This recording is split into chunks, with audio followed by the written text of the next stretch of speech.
ওকে, তো সুপ্রিম কোর্টের আজকে একটা রায় এসেছে। আমার একটু বাড়িতে প্রবলেম চলছে, তাই আমি আজকে সকাল থেকে ইন্টারনেট আমার দেখা হয়নি, যে কারণে আমি ভিডিও বানাতে পারিনি। তো আমি এখন ভিডিওটা জাস্ট আমি নিউজটা দেখলাম তাই বানাচ্ছি। বেসিক্যালি এটা কি বলা হয়েছে আমি বলে দিচ্ছি। যখন একজন হাজব্যান্ড ওয়াইফ কোনো ম্যারেজের মধ্যে থাকবেন, তখন সেইখানে যদি কোনো বাচ্চা হয়, সেই বাচ্চাটা হতে পারে সেই স্বামীর বা স্বামীর নয়। যদি বাইরে থেকেও কোনো বাচ্চা হয় সেই বিয়েটা চলাকালীন, তাহলে সেই বাচ্চাটার দায়িত্ব সে হাজব্যান্ডকেই নিতে হবে। সে বাচ্চাটা তাতে হোক তার, বায়োলজিক্যালি তার বা না।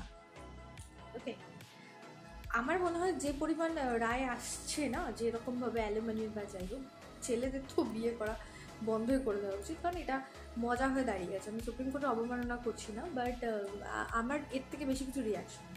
আমি জানি না কি বলতে হবে, বাট আপনারা অবশ্যই কমেন্টে জানাবেন যে আপনাদের কী রায়, অবশ্যই কমেন্ট।